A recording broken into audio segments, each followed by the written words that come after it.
Gracias, señor presidente. Es el siguiente, senador. Queríamos dejar una constancia en torno al procedimiento que se está tratando de efectuar aquí, según el cual se genera una comisión que analiza las proposiciones y después simplemente se elimina el trabajo de todas las bancadas de acuerdo a los intereses de quienes componen la comisión. Queremos dejar en claro que precisamente por eso el Centro Democrático no participó en esta comisión, porque tenemos interés de defender estas ideas y tenemos interés de defender las proposiciones. Yo quisiera dejarle a la ciudadanía en claro algunos temas que me parecen importantes. El primero de los cuales, evidentemente esta jurisdicción es una jurisdicción que busca la impunidad para los peores criminales de Colombia, que son las FARC,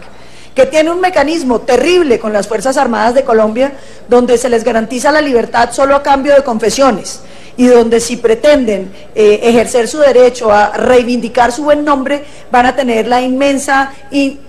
difícil tarea de contratar un abogado y ganar el proceso para poder quedar libres, de manera que es un procedimiento de una vez viciado. Pero como lo hemos visto en las discusiones que antecedieron a esta intervención, también se está buscando darle impunidad a otros criminales. Y por supuesto que así tiene que ser, porque usted cómo va a decir que le puede dar impunidad a los criminales de las FARC y que pueden tener representación política sin siquiera pagar las condenas, los criminales de las FARC, pero los otros criminales de este país, eso sí, les toca pagar condena y además quedan sin representación política. Por un derecho de igualdad, la impunidad va a tener que ser igual para todos, y lo que es peor, van a tener que devolverle los derechos políticos a criminales como los paramilitares y los parapolíticos que fueron condenados, precisamente apartándolos de la política para evitar que los colombianos tuviéramos la desgracia de tener asesinos y secuestradores y masacradores en la política. Pero ese es el propósito de esto, es lo que llaman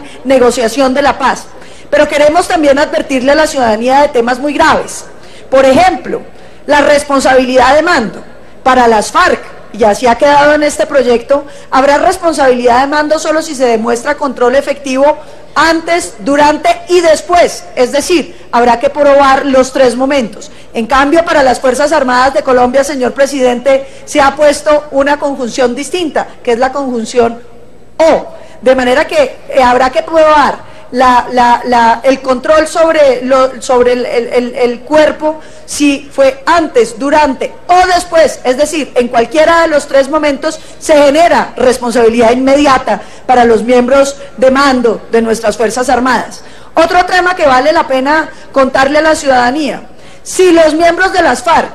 vuelven a delinquir, ni siquiera así pierden todos los beneficios, ni siquiera así terminan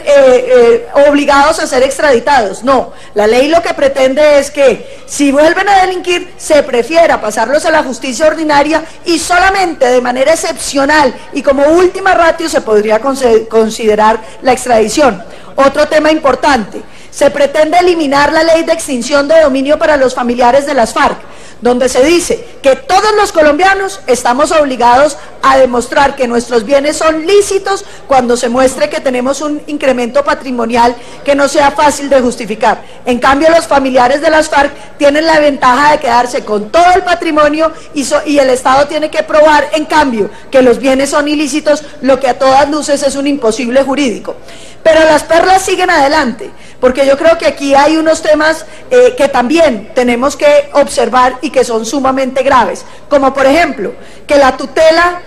no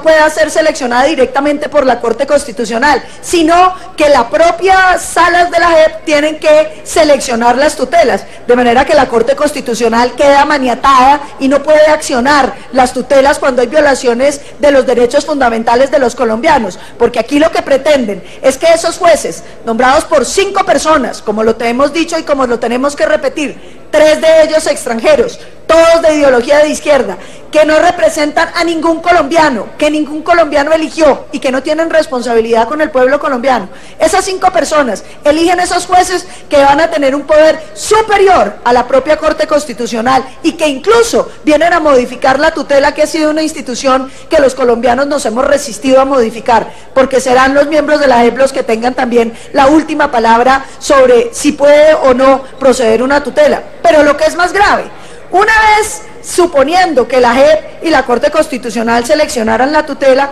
los colombianos estarían pensando, bueno, y la fallan a favor del ciudadano, pero si la jurisdicción de la JEP decide no acatar la tutela o no la implementa adecuadamente, no hay ninguna opción, ningún mecanismo jurídico para que la Corte Constitucional pueda poner en cintura las decisiones de la JEP posteriores a la tutela.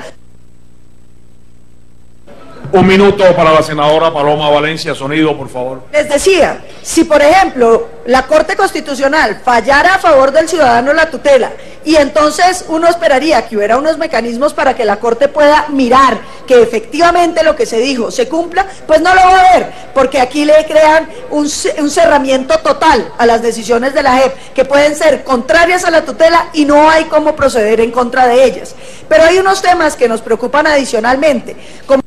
por ejemplo, que las víctimas, esas sí no tienen atención gratuita ante la jurisdicción, siquiera por lo menos esa proposición del Centro Democrático la han tenido en cuenta. Todo esto para decir, señor presidente, que aquí hay temas fundamentales, temas que el país tiene que conocer, y por eso volvemos a solicitar la votación artículo por artículo, para que los colombianos puedan conocer el contenido íntegro del proyecto, y por eso hemos radicado proposiciones en cada uno de esos artículos y manifestamos nuestro deseo de llevarlas a la discusión y votación por este Congreso, en aras de defender la información de todos los colombianos. Gracias, señor presidente.